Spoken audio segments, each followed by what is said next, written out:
omwana oyo yabadde akaabula TikTok gwe bakutte TikTok ate nga musuubuzi babayita sataba musuubuzi wadde nga erinnya eribanyumira babayita bakatumwa so kompe video yo omwana yani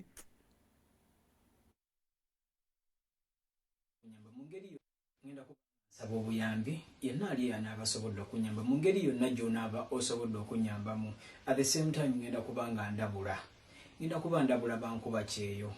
ngenda kuba ndabula abasuubuzi ngenda kuba ndabula omuntu yenna ali eyo nga okozesa nnyo ennyonyi oba ng'osuubira okukozesa ennyonyi mu maaso awo twafunyemuko obuzibu nina mukwano gwange gwe mulaba ku screen kuno bamuyita Junior abasinga abawangaalira e Dubai awo ku kikanula mu Deira abasuubuzi mulina okuba nga mumumanyi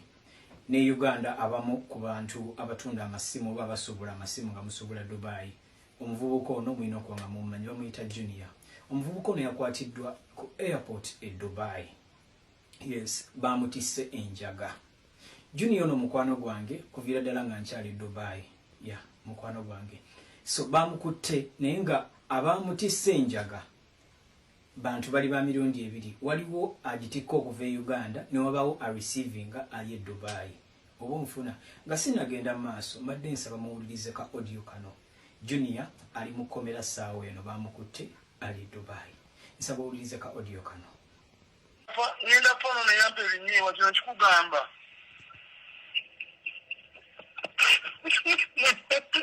mwana musoleetwapa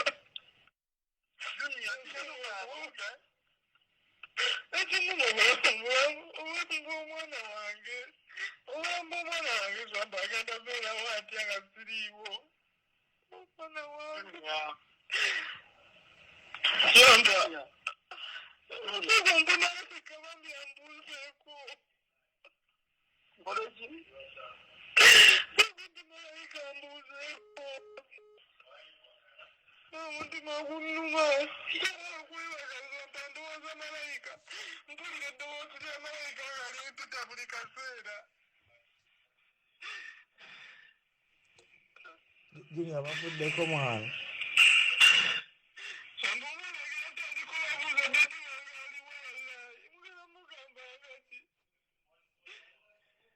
Junior omanyi mwana sooka osebikirire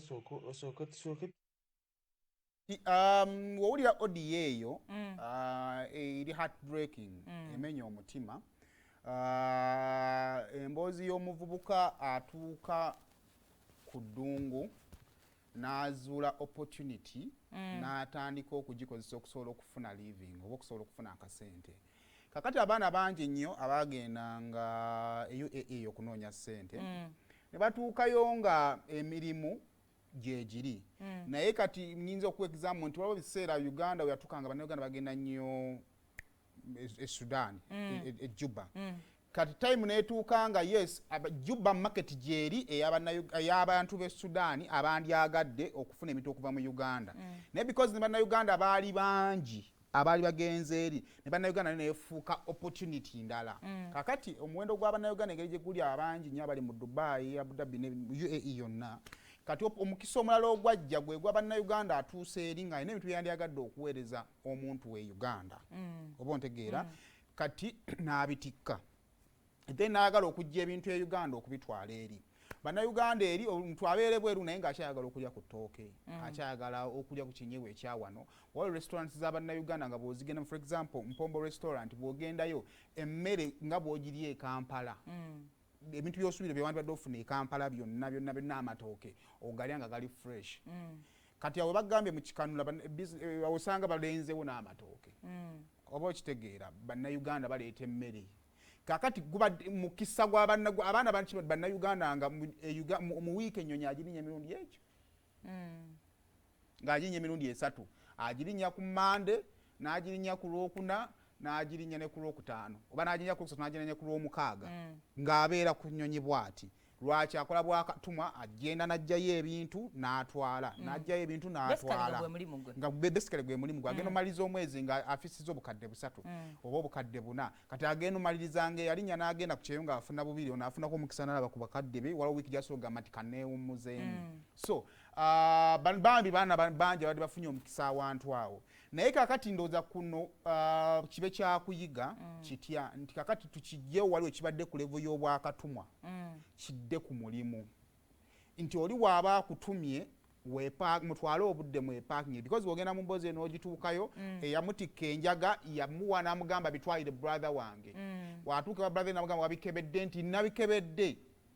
kigenda kumaliza nga tebyakeberwa buki bulungi bw'ogenda mu kampani zino ezitransporting ebintu bakebera ebintu thale bagula n'ekyuma oba okitegeera so kiba kiragisa kugula n'ekyuma mukikole ki mukigule kubanga mu Uganda temuli mirimu tetugenda saagala kugenda side eri tudaba n'ebimuleka okuyamba waliwo ayeguze tiketi nga yesi kyakola naye waliwo akikola ng'omulimu ate ng'omukisa gyegulira n'abala bangi bakyasobola okujja Ssebanka ennaku zino byakola Ssebanka kitononyoza mu wiiki alinnyo emirundi ebiri oba gumu n'agenda n'ajja ebintu ekampala n'agenda n'abitwala eddeera n'amala n'akomawo and Ssebanka gamba luli nabeeranga mu comedy nga neerimba kati akasente nkalina so kakati njagala kugamba mwenna abaana planning okikola nayagala okikola abantu babi waliwo abagala okufuna sente ez'amangu mufune ebyuma mu screening ebintu ebyo bamala biparkinga bikwate mugende mu screening making sure temuli ki temuli bintu bigenda kuleetera buzibu then government ya Uganda abaana bwe bati osanga ono yandibadde muyaaye osanga ono yandibadde mubbi naye yazuulawo wasobola okukola okufuna ssente tuba tulina engeri gyetusobola okumuyambanga munnayuganda n'okuyamba engeri gye tubasobola okukolamu ssente kubanga tubeera ku airport laptop enkadde muzijja muziteekaawo ebirina okujjako omusolo ne mubijjako omusolo kati kiki kye muyinza okuyamba abantu nga bati mu kaseera ke balimu so kyensaba ku lwa famire y'omwana yakabye n'agamba omwana wange bwe banansiba emyaka 2 gye basiba omwana wange anaasigala waatya so kibe kyakuyiga then nammwe abaatikka omwana w'abandi enjaga waki mwagala esintu ez'amangu so ekyo ndowoozezza nti concern bannayuganda gye balina okumanya lwansonga nti wakati nga abantu tebalina mirimu ate saagala tukiyiweko buyittaka ne tukitereeze butereeza kibe nga kisobola okuimprovinga kale awo nga tuvuddewo minisita Janet Kataha Museveni maama yavaayo